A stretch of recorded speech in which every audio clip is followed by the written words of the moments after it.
Y vamos a recibir con un fuerte aplauso a las personas que se van a ir conectando a través de SLN Live. Para mí siempre es una bendición poder compartir con ustedes la palabra del Señor, la cual puede producir en nosotros un cambio profundo. Y claramente nosotros debemos entender que el cristianismo no es una religión terrenal. El cristianismo es un nuevo nacimiento espiritual en Cristo, donde las personas pueden conocer a Dios en el Espíritu y donde desde esa condición espiritual nosotros vemos el obrar de Dios en nuestras vidas. Cuando nosotros logramos entender eso, pues nuestra vida espiritual comienza a crecer, comienza a madurar. ¿Qué es lo que ha ocurrido en los últimos años?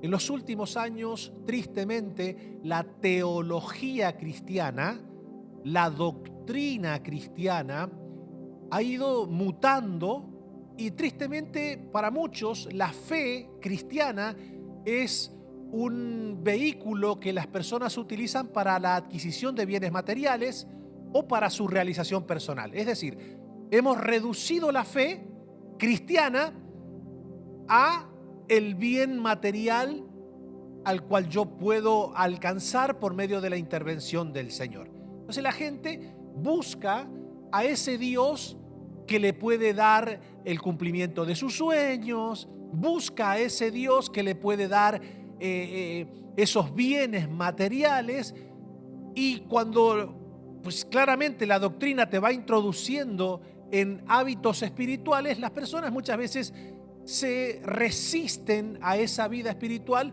¿Por qué? Porque la doctrina en no pocos lugares se ha ido reduciendo solamente al alcance de cosas terrenales. Y eso hace que las personas encuentren el entusiasmo de la fe en la realización de las cosas que ellos quieren alcanzar. Estamos hablando en términos personales, sueños personales, bienes materiales. Y uno se pregunta y dice, bueno, pero pastor, entonces Dios que no está,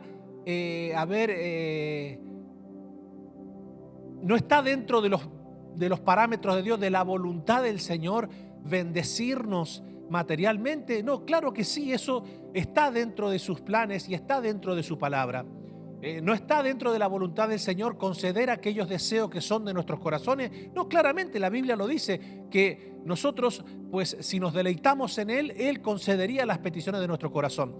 Ahora, lo que nosotros debemos entender es que cuando nosotros materializamos el Espíritu y pensamos que solamente Dios está deseoso de vernos materialmente bendecidos y esa es el único deseo del Señor, eso hace que nuestra vida comience a apagarse espiritualmente, porque solamente queremos que Dios nos dé aquello que nosotros podemos disfrutar materialmente hablando, y dejamos de anhelar las bendiciones espirituales, de caminar en el Espíritu. La Biblia dice, andad en el Espíritu del Señor.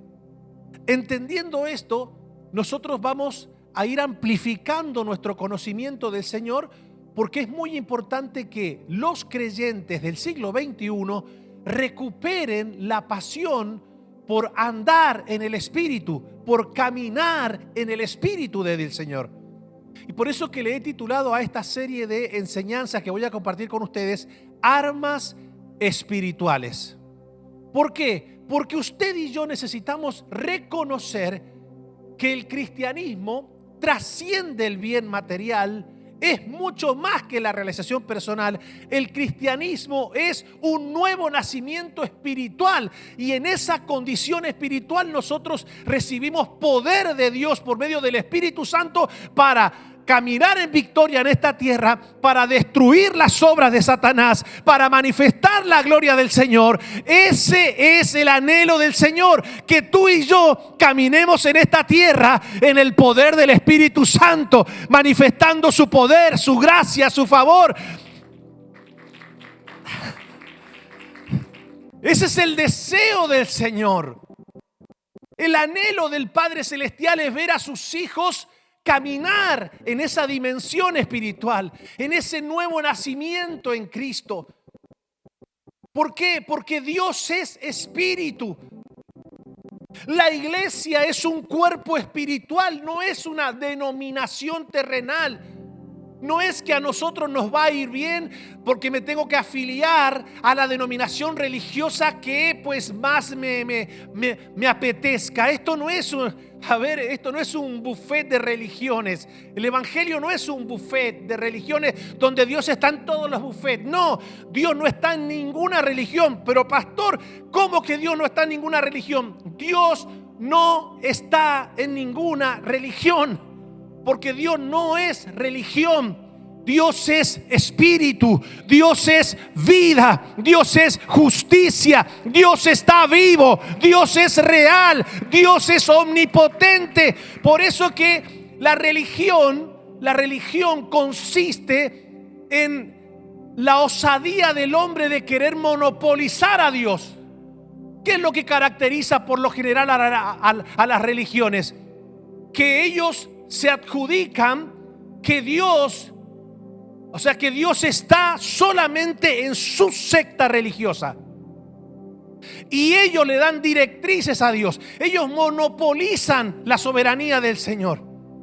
¿Pero por qué? Porque ellos en su mente religiosa pretenden encapsular a Dios dentro de sus dogmas internos y religiosos.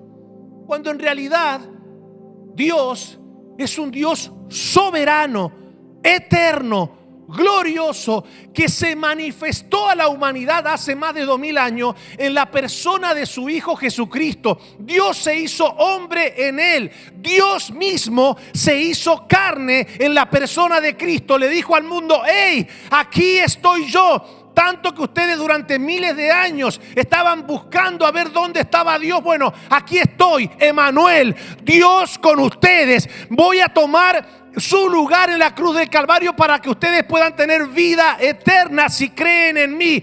Cristo se hizo hombre, Dios se hizo hombre y Él pagó el precio. La humanidad pudo ver con sus propios ojos cómo Dios en un momento determinado de la humanidad tomó nuestro cuerpo, tomó nuestro lugar, pagó el precio por nuestro pecado, y ahora todo aquel que cree en Él no tiene por qué perderse, porque tiene vida eterna en el Rey de Reyes y Señor de Señores.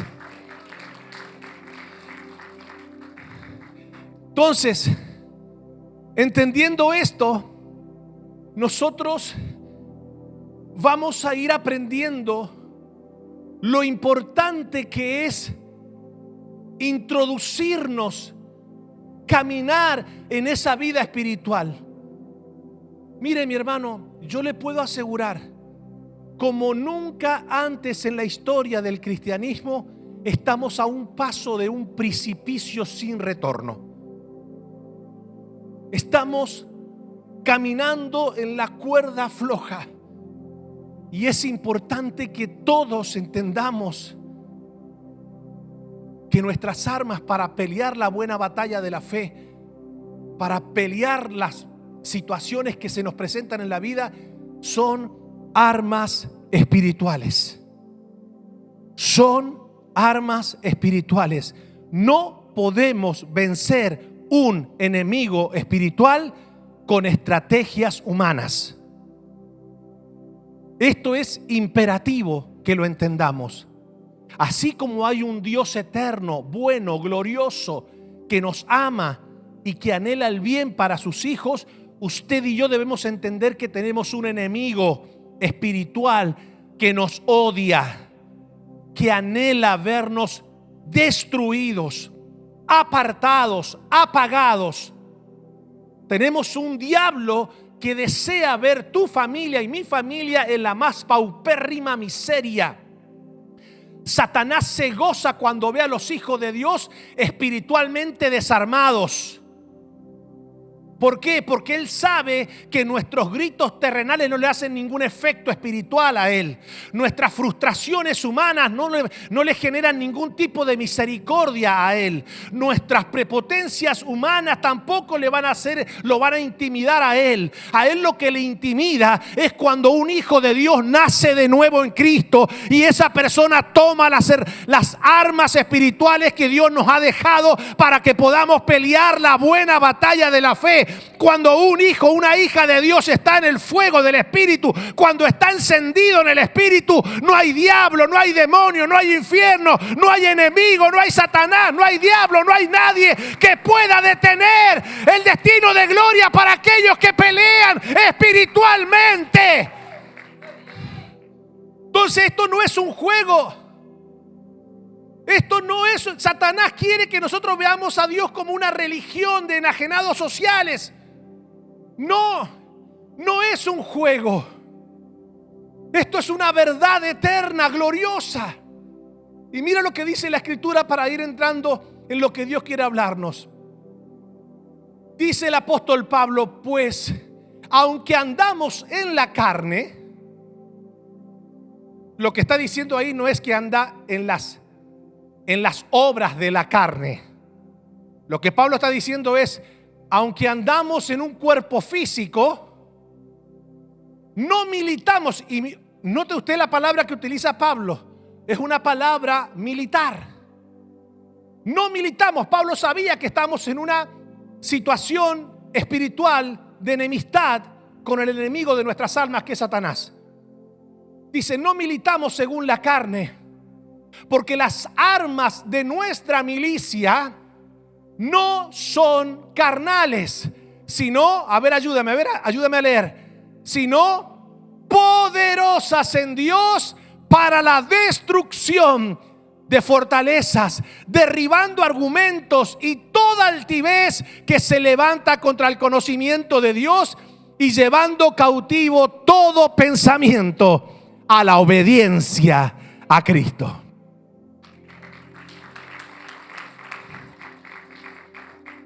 Pablo dice que este camino del cristianismo nosotros debemos llevarlo a cabo en una vida en el Espíritu.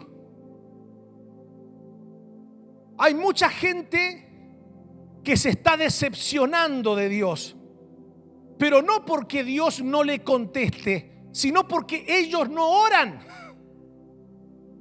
Somos una generación que lastimosamente no tiene como prioridad en su vida orar. Y eso es algo triste, porque no solamente que afecta a nuestra vida espiritual, también hace que Dios no pueda obrar. Satanás lo sabe.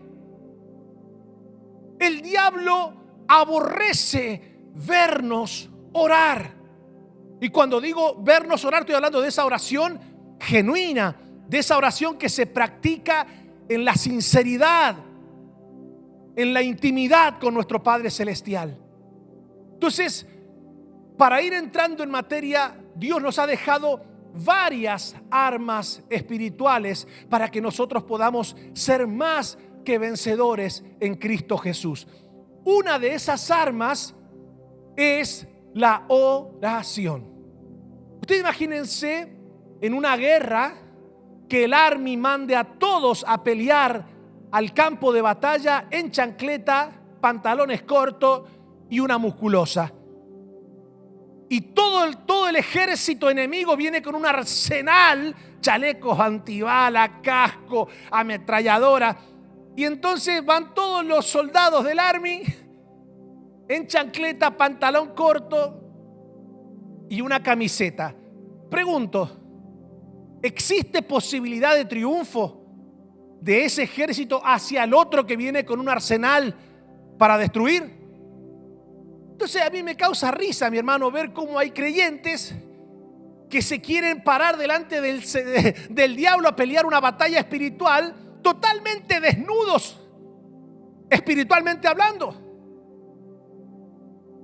Un diablo con un arsenal de demonios despiadados Y que la única forma que nosotros tenemos para poder vencerlo es cuando nosotros entendemos la necesidad de que como creyentes nos vistamos espiritualmente, tomemos la armadura del Señor. Esto no es un juego, esto no es una broma. Satanás anda como león rugiente buscando a quien devorar. Él planea todos los días destruirte a ti, destruir tu matrimonio, destruir tu familia. Todos los santos días Él se levanta. Si hay algo que aplaudirle al diablo es que trabajador. Entonces, ¿qué sucede? Las personas, cuando toman la decisión de llevar una vida cristiana sin oración, están totalmente vulnerables. Pero pastor, y entonces si estoy tan vulnerable, ¿por qué hasta el día de hoy entonces estoy con vida? ¿Sabes por qué estás con vida? Porque Dios es grande en misericordia. Y es por eso que Dios nos está hablando esto hoy.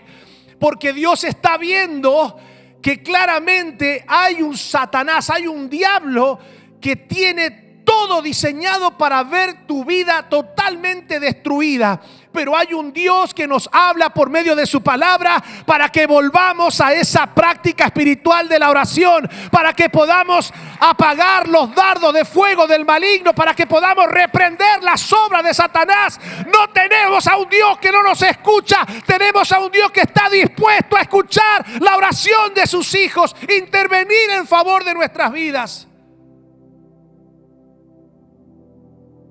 Entonces mira lo que dice la Biblia para que podamos adentrarnos en esto tan maravilloso. Pablo sabía que un cristianismo sin armadura espiritual es vivir a la intemperie. Y eso hace que nos transformemos en creyentes muy vulnerables hacia los ataques que Satanás planifica para nuestras vidas. Y él nos exhorta y nos dice lo siguiente: por lo demás, hermanos míos, fortaleceos en el Señor. ¿Qué es lo que ha pasado? ¿Lo puedo decir? No, dígame si lo puedo decir. Bueno, lo voy a decir, escúcheme. Yo no tengo nada en contra de los psicólogos ni de los psiquiatras, ¿ok? Pero la gente hoy encuentra su fortaleza para seguir adelante en la vida. La Biblia no dice fortaleceos en el consejo del psicólogo. No dice fortaleceos en el tratamiento del psiquiatra. Dice fortaleceos en el Señor. ¿Por qué cada vez más gente necesita acudir a los profesionales de la salud emocional, sentimental, para poder tratar de reconstruir su vida? ¿Sabes por qué? Porque no tienen una vida espiritual fortalecida en el Señor. Una persona que está ferviente en el espíritu con el Señor es una persona que va a dominar esas emociones que nos vienen a descontrolar espiritualmente. Esto es muy importante que lo entendamos. Hoy día, como hay tanta ausencia del poder de Dios fluyendo en la vida de las personas y tanta ausencia del poder de Dios en los ministros que llevan adelante el Evangelio de Cristo, entonces cuando las personas vienen con problemas demoníacos, porque no crea usted que los demonios están de vacaciones hace 2000 años, porque esa es otra doctrina que se ha metido hoy en la iglesia cristiana, que se llama cesacionismo. A ver, ¿cómo se llama? Cesacionismo. ¿Qué significa eso, pastor? Bueno, esa doctrina te dice que ese poder que nosotros veíamos fluir en Jesús y en los apóstoles, donde ellos sanaban enfermos, echaban fuera demonios, la gloria del Padre se manifestaba, todo ese poder que nosotros vemos fluyendo en la vida de Cristo y en la vida de los apóstoles, cesó con la muerte de los apóstoles. Y que ahora solamente tenemos el logo para aprender lo que el logo dice. El logo es la palabra del Señor, la palabra escrita. Y que solamente ahora lo único que nosotros podemos disfrutar del Señor es lo que Él hizo, porque se supone que ya cesó. Por eso que se le llama doctrina cesacionista, que ya cesó. Ya no hay para hablar en lenguas, ya no hay los dones fluyendo en medio de la iglesia, ya no hay echar fuera demonios, ya no hay sanar enfermos, ya no existen nada de esas cosas. Ahora lo único que hay es lo que Dios hizo, creer en Cristo y esperar la muerte para irnos a la vida eterna. Eso es lo que Satanás quiere para que el poder de Dios no se siga manifestando. Pero yo te tengo noticias. Esa doctrina es totalmente antibíblica. Dios sigue siendo el mismo ayer, hoy y por los siglos. Él sigue sanando, Él sigue liberando, Él sigue restaurando, Él sigue manifestando su poder para todo aquel que en Él cree. Por eso que es importante entender esto. Es importante. Tu vida, vamos, tóquese así, a ver, tóquese. Este que está acá, vamos a decirlo, este que está acá es el templo del Espíritu de Dios. Dios no quiere que su templo esté apagado.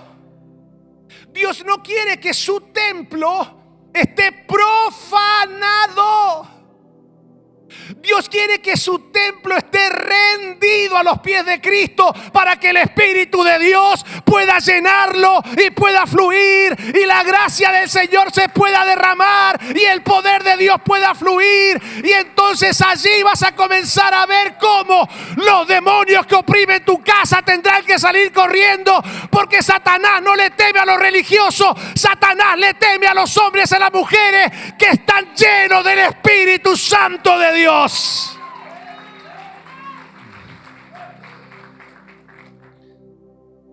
Pablo dice: fortaleceos en el Señor y en el poder de su fuerza. ¿Sabes por qué terminamos tan desgastados, tan desanimados, tan frustrados? Que todo el tiempo nos las pasamos coqueteando con apartarnos del Señor. Es porque no disfrutamos de su fuerza, no fluimos en su espíritu. Escuche lo que dice: vestíos. Ayúdeme a ver. No es una sugerencia, por favor. No es una sugerencia. Pablo nos dice: hey, muchachos, vístanse. Y está hablando claramente de una vestidura espiritual y dice: vestíos de toda la armadura de Dios para que podáis estar firmes. Firmes, diga conmigo, firmes. Lo que implica la firmeza es un estado espiritual que te genera seguridad. La mayoría de creyentes hoy, lejos de estar firmes, están squishy. Gran parte de los cristianos de nuestros días, por la carencia de la vestimenta, de la vestidura de Dios en sus vidas, la mayoría parece los muñecos de las gomerías. ¿Sabe cuáles son los muñecos de la gomería? Esos que son medio inflados, que se mueven así.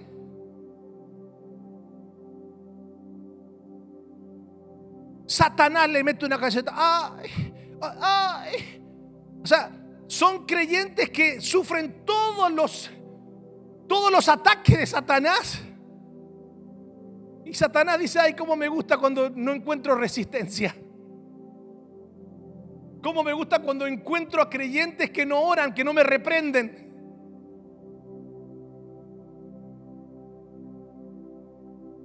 Muchas de las cosas que estás pasando, y esto te lo digo en el nombre de Jesús, muchas de las cosas que estás pasando, que estamos pasando, son espirituales. Y se han instalado y no se han ido, no porque Dios no se esté dando cuenta, es que Dios sabe que no estamos orando como Él nos pide.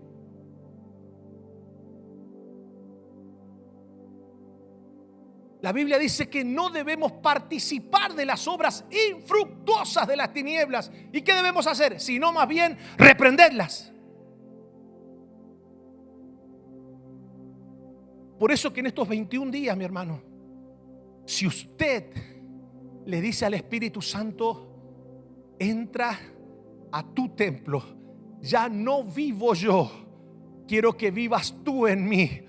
Ya no me pertenezco a mí mismo. Espíritu Santo, toma mi vida, toma mi mente, toma mi corazón y haz de mi cuerpo un templo donde el Padre pueda manifestar su poder, su gracia, su gloria, su unción.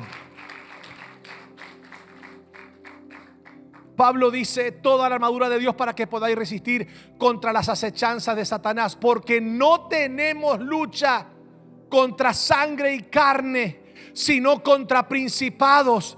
Mire, mi hermano, ¿usted cree todo lo que están pasando en las naciones de la tierra? A ver, los políticos se jactan de ser arreligiosos, o sea, como diciendo, no debemos mezclar la política con la religión. Y yo le voy a decir algo: todos los políticos del mundo, no importa qué tan humanista o tan intelectual luzca, o que nunca hable de ningún tipo de fe, ese político tiene un pacto religioso. Todos.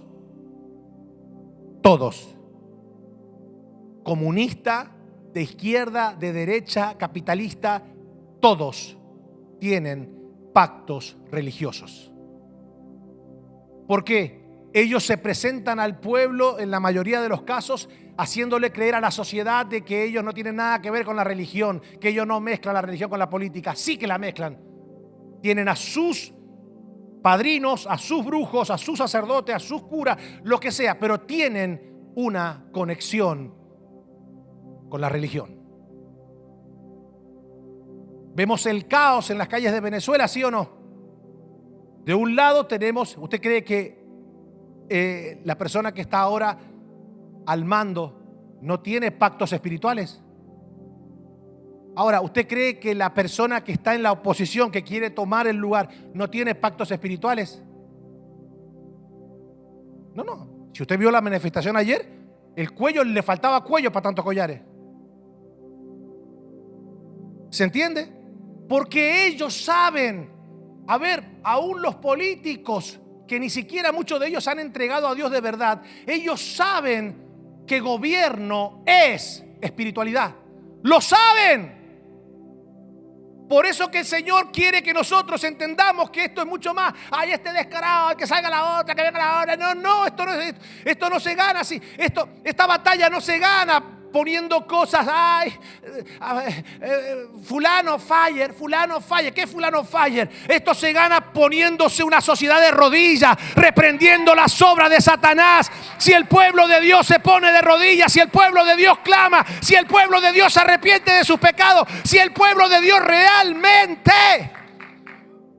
porque esto lo digo con todo dolor de mi corazón, un séquito de personajes que se dicen ser pastores, ungiendo a este pervertido que hace toda clase de pactos satánicos, diciéndole: Dios te ha entregado. ¿Qué te ha entregado de qué? Y muchas veces venden la primogenitura espiritual por quizás un pedazo de tierra que el gobierno le da, porque ellos saben que los líderes espirituales manejan las masas de las personas, las masas. Entonces usted y yo debemos entender por qué yo le estoy hablando de esta manera. Porque la iglesia, que está compuesta por personas que se han rendido a Cristo y han nacido de nuevo espiritualmente, debe estar atento a todo esto. Porque es una situación difícil. El mundo gime. Y nosotros no podemos transformarnos en una denominación religiosa más. No podemos ser creyentes apáticos a la oración. No podemos ser cristianos sin la armadura del Señor. Esto, damas y caballeros, basta de pensar que esto se soluciona asistiendo un domingo, aplaudiendo y cantando 3 coritos. No.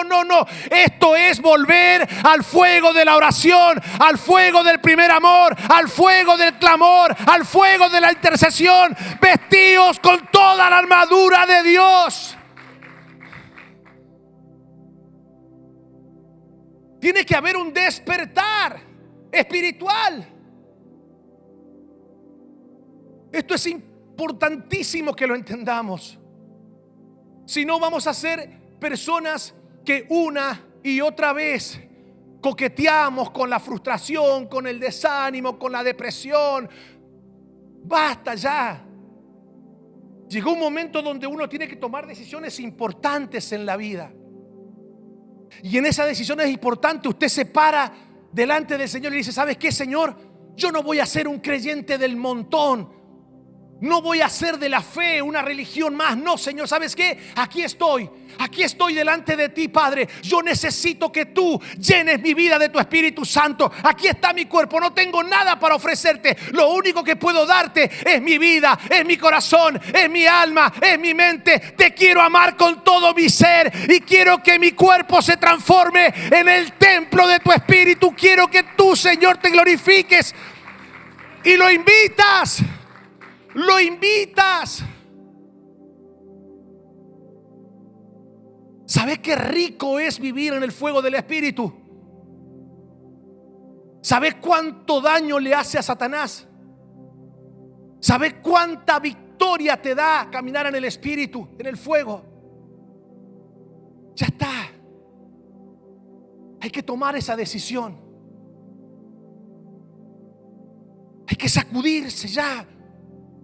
¿Qué es lo que te está? A ver, decime qué es lo que te está provocando que no tomes esta decisión. A ver, ¿qué puede impedirnos que hoy nos rindamos completamente, demos vuelta a la página y digamos: a partir de hoy, mi prioridad será estar en la presencia del Señor, amarle, nunca más ya la depresión, fuera, ya está. A partir de hoy me fortalezco en el Espíritu, me visto con la armadura del Señor. A partir de hoy voy a pelear la buena batalla de la fe. ¿Qué es lo que te puede impedir hacer eso? La carne.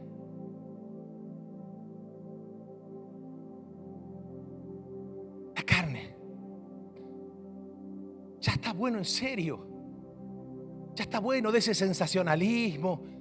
Ya está bueno de andarle diciendo a la gente: prepárate porque tus mejores años están viniendo. Y capaz que la gente nunca ora y yo le estoy haciendo una falsa ilusión.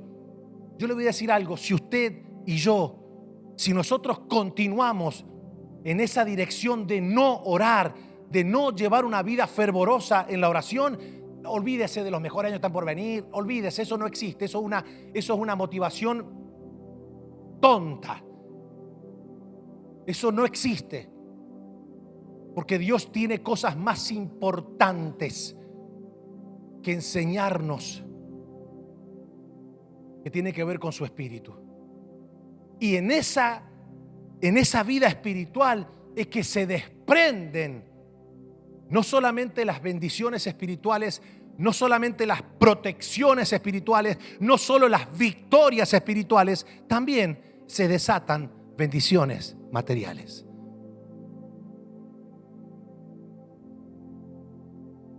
Pablo dice: porque no tenemos lucha contra carne ni sangre, sino contra principados, contra potestades, contra los gobernadores de las tinieblas de este siglo, contra huestes espirituales de maldad en las regiones celestes.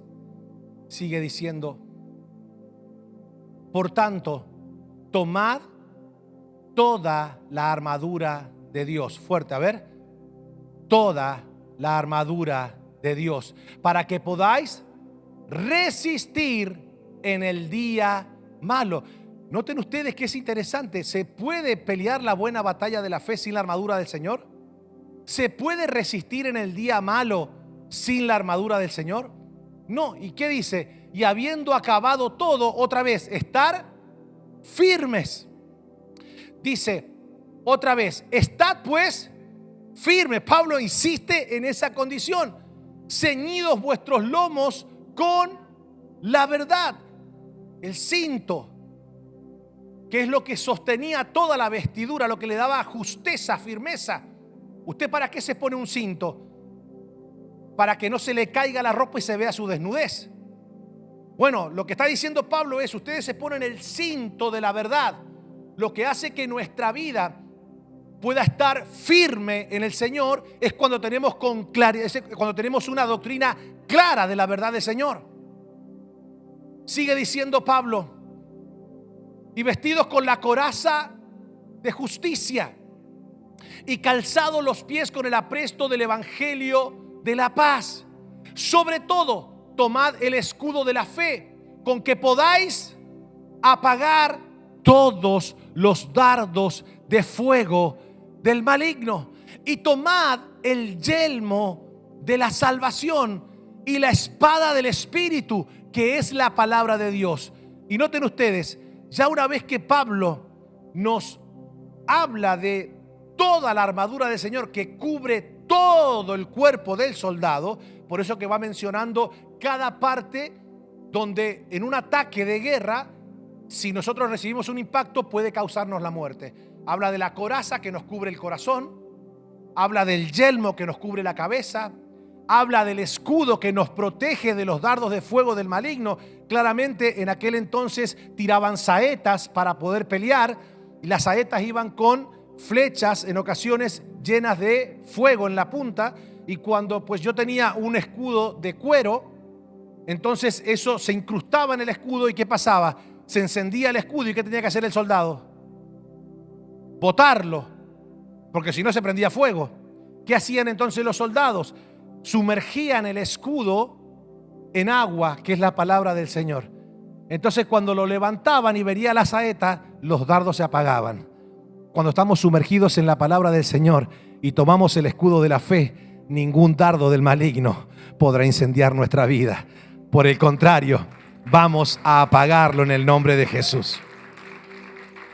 Pero ahora Pablo dice que toda esa armadura, la cual nosotros debemos ponernos, debe ser sostenida ¿mediante qué? Mediante la oración. Dice Pablo, y la espada del Espíritu, que es la palabra del Señor. Dice la palabra, que es la palabra, orando en todo tiempo con toda oración y súplica en el Espíritu, y velando en ello con toda perseverancia y súplica por todos los santos. Entonces, lo que Pablo está diciendo es, la oración es tan importante porque es lo que nos ayuda a nosotros a sostener la vestidura del Señor. Lo segundo, escuchen eso que es interesante, Pablo nos dice que debemos estar siempre gozosos. ¿Cómo debemos estar? Yo le hago una pregunta, en serio. ¿Cuántos de los que están aquí están gozosos en Él? Pero a ver, ¿usted lo dice por fe? ¿O usted lo dice realmente porque es una vivencia espiritual diaria? Se me quedaron callados ya. Pablo dice, estad siempre gozosos.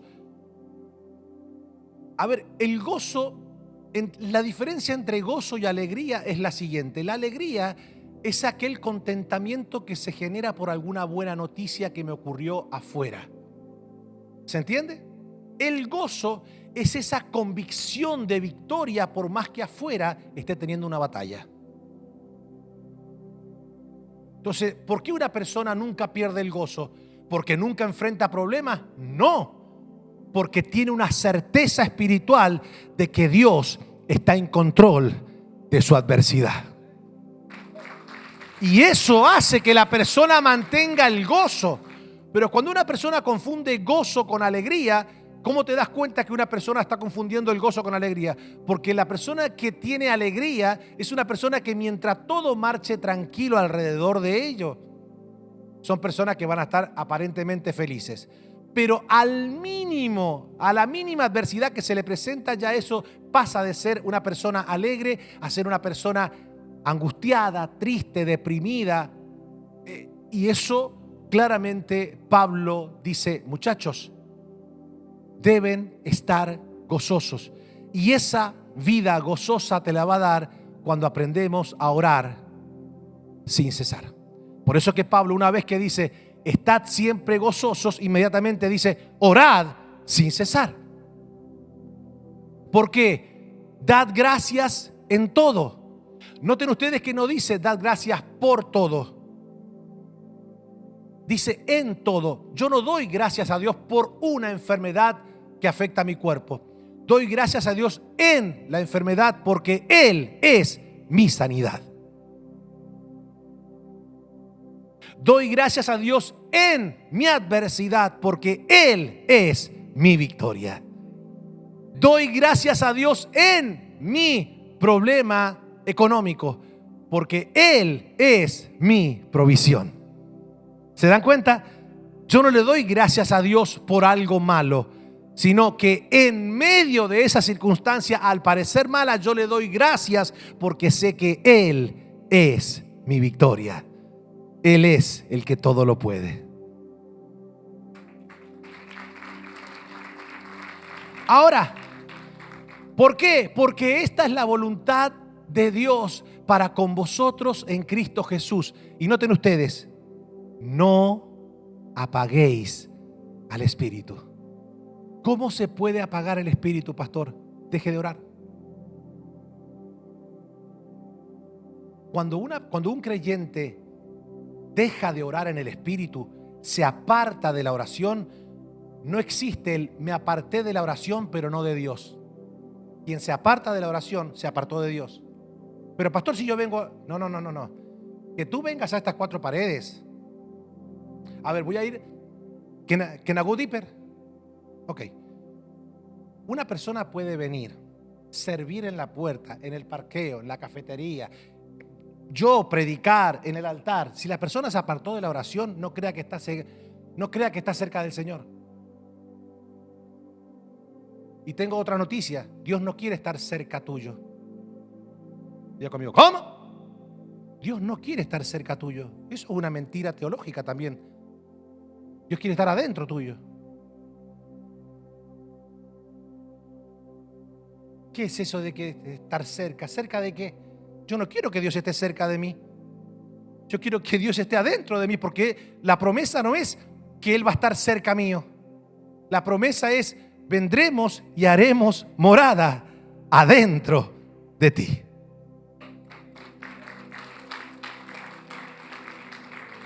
Entonces, en esa condición, esto es importante que lo entendamos. Por ejemplo, te vas a encontrar con personas que al estar totalmente desconectado, después lo vamos a ver, desconectado de la oración y desconectado del buen aprendizaje de la palabra, cuando se le da por orar, hasta oran mal. ¿Por qué? Porque para que la oración también sea fructífera, debes orar en compatibilidad con la Escritura. Pero, por ejemplo, te vas a encontrar con personas que dicen: Señor, quiero que estés cerca mío, te quiero sentir que estás cerca. Esa es una oración, si se quiere, romántica, pero no es una oración espiritual. Por ejemplo, te vas a encontrar con personas que dicen: Señor, visítanos. ¿Han escuchado oraciones así? ¿Han escuchado oraciones así? Bueno, ¿y quién te ha dicho a ti que Dios te quiere visitar?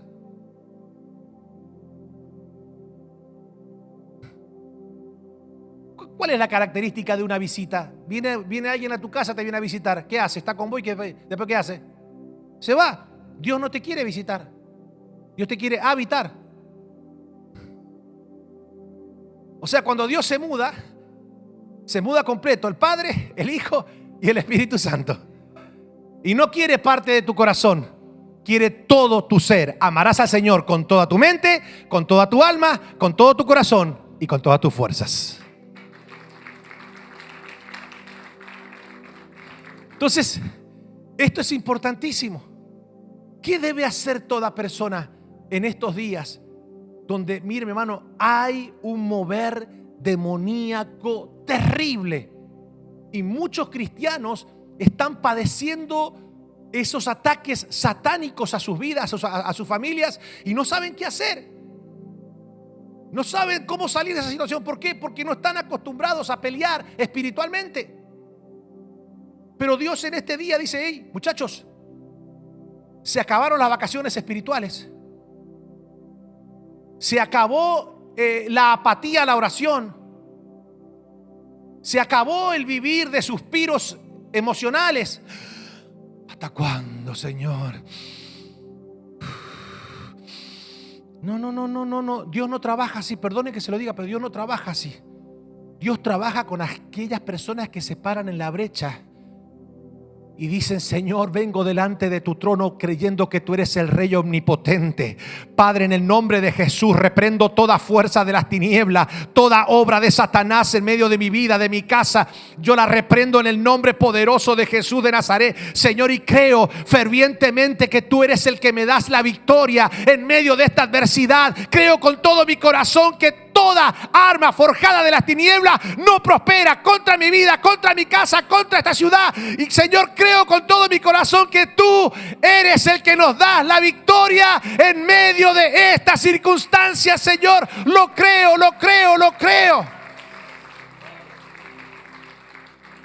Comenzás a orar.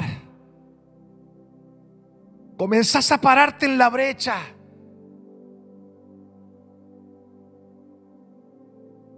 No apaguéis. Entonces la oración no solamente que nos ayuda a mantener la armadura de Dios firme en nuestras vidas, la oración nos ayuda a no apagar el espíritu. Pero pastor, yo nunca lo apagué. Y entonces, ¿por qué estás así? Es que nunca lo encendí.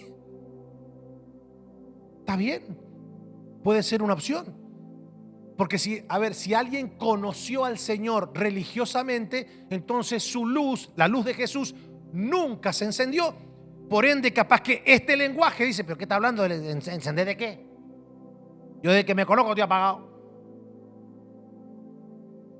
Pero ahora, si alguien en algún momento de su vida disfrutó del bautismo del Espíritu Santo, del nuevo nacimiento, esa persona sabe lo que le estoy hablando.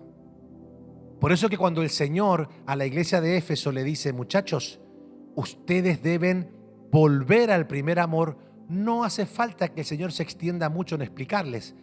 Le dice: y ustedes saben de qué le estoy hablando, vuelvan a las primeras obras. Porque cuando uno nace de nuevo, tiene una pasión por orar, tiene una pasión por compartir la fe, por decirle al mundo que Dios es real. Dígame si no es así. Entonces, yo en este día quiero decirles a todos ustedes: Dios está haciendo una convocatoria, como lo hizo a lo largo de toda la historia.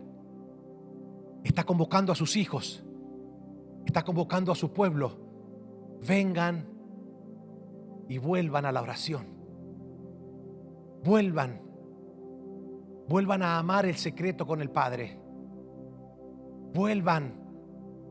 Y si nunca fueron, porque entonces no tengo cómo volver si nunca fui. Bueno, comienza. Pero hoy es el día. Hoy es el día para decirle: Señor, ¿sabes qué? Yo creo con todo mi corazón. Creo con todo mi corazón que tú oyes la oración de los justos. Que no solamente la oyes, las contestas. Y todo lo que tú decidas contestar, sé que siempre va a ser bueno para mi vida. Lo que tú decidas, Señor, está bien. ¿Cuántos quieren ver la gloria del Señor de ahora en adelante, pero fluyendo de verdad? Ok, Dios te dice: ¿quieres tomar ese compromiso de oración? ¿Quieres tomar ese compromiso? Mira lo que dice el salmista. Dios está buscando gente así. A ver, ¿cuántos pueden decir como el salmista? A ver, mira lo que dice el salmista: en cuanto a mí, a Dios clamaré, a Jehová. ¿Y Jehová? ¿Se dan cuenta que la salvación, el salmista le entendía que venía después de qué? Después del clamor. Entonces, dice el salmista: en cuanto a mí, a Dios clamaré y Jehová me salvará. Y escuche cómo oraba: tarde y mañana y a mediodía oraré y clamaré, y Él oirá mi voz. Ay, pastor, uno tiene más obligaciones para. No te estoy diciendo que tú te vayas a meter 4 horas a la mañana, 4 horas al mediodía y 4 horas a la tarde, porque claro, no te da el horario. Lo que estoy diciendo es: el salmista separaba tiempo 3 veces al día para orar. para aquellos que no creen en el poder que tiene la oración. Toda una nación, todo un pueblo, el pueblo de Israel, se encontraba cautivo en Babilonia. Lo habían llevado esclavos a Babilonia. Habían perdido su tierra y un hombre que se dedicó a entender el propósito de Dios detrás de todo eso que estaba ocurriendo y descubre que en una profecía Dios le había dicho al pueblo que iban a estar cautivos, pero que esa cautividad iba a durar 70 años. Pero que después el Señor los iba a hacer regresar y iban a ser como los que sueñan. Hay un corito que dice así, ¿verdad? Cuando el Señor hiciere volver la cautividad, seremos como los que sueñan. Mi boca llenará de risa, mis labios de alabanza. Entonces dirán las naciones, grandes cosas ha hecho el Señor. Me gozaré, me gozaré, me gozaré, me gozaré en Jehová. ¡Gózate!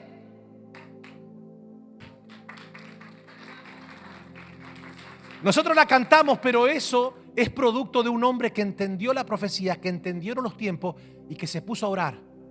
Y cuando, escuchen, cuando Satanás vio que un hombre entendido en los tiempos se puso a orar por la libertad de su pueblo y la recuperación de la tierra, comenzaron a aplicar o a querer a poner leyes de opresión mucho más severas. Y ese hombre entendió que la oración era lo más poderoso que podía hacer ante un momento muy crítico de su nación. Y la Biblia dice que Daniel oraba 3 veces al día. Y no solamente que oraba, abría la ventana para que todos lo vieran. Esto no es. El Señor es mi protector. Aunque un ejército acampe contra mí, no temerá mi corazón. Aunque contra mí se levante guerra, yo estaré confiado. Cuando mis enemigos se levantaron, conspiraron contra mí para comer mis carnes, ellos tropezaron y cayeron. ¿Sabes qué? Dios te está llamando a la oración. Y si haces de la oración un estilo de vida, prepárate ahora sí para ver las respuestas gloriosas del Señor fluyendo en medio de tu vida.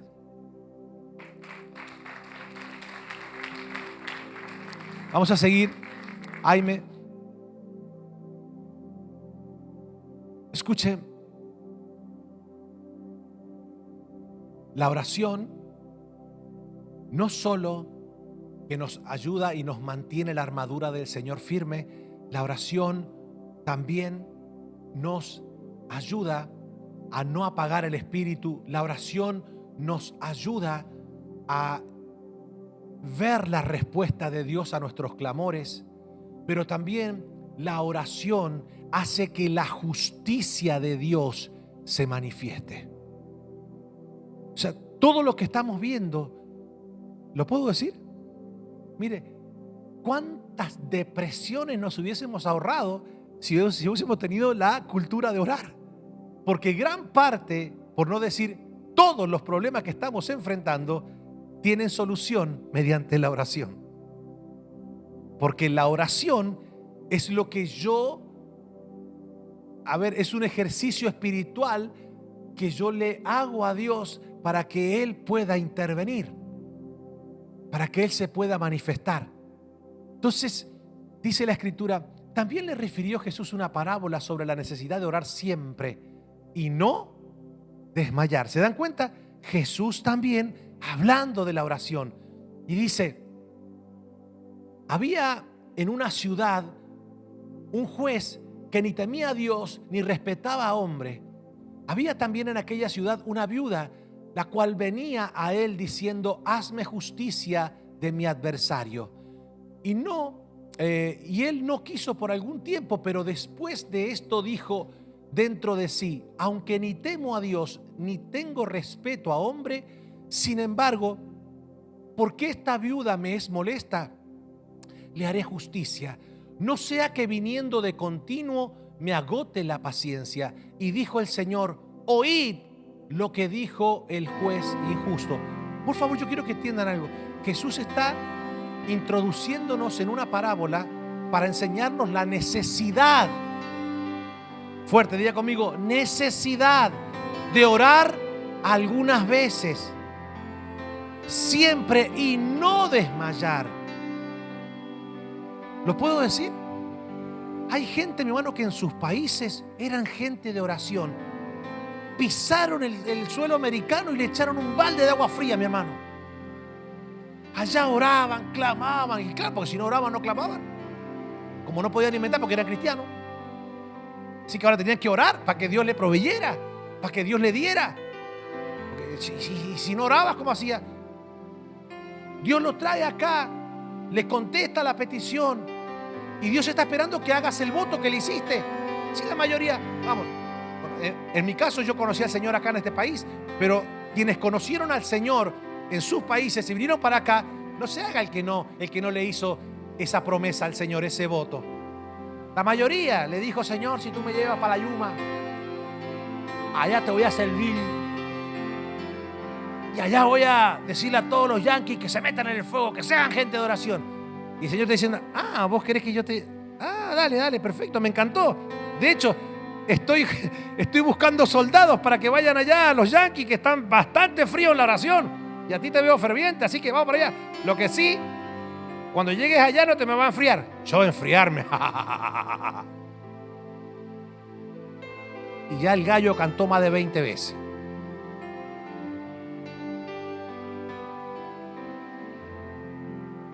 Lo voy a volver a repetir por si alguno no me captó hace 10 minutos atrás. Una persona que se apartó de la oración está apartada de Dios, por más que esté dentro de estas 4 paredes. ¿Lo oyó? Lo voy a volver a repetir para la gente de la cámara, no para ustedes. Una persona que se apartó de la oración está apartada de Dios. Punto. Dibújala como quieras.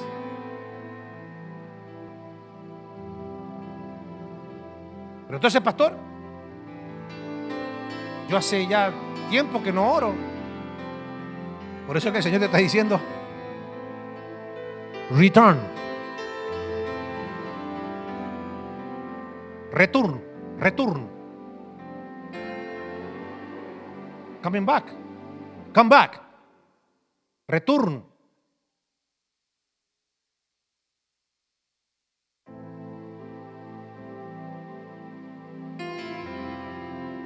Y él no quiso por algún tiempo, pero después de esto dijo dentro de sí: aunque necesitemos a Dios. Y escuchen lo que dice ahora. Jesús dice: ¿y acaso Dios no hará justicia a sus escogidos que claman a Él día y noche? ¿Se tardará en responderles? Os digo que pronto les hará justicia. Pero cuando venga el Hijo del Hombre, ¿hallará fe en la tierra?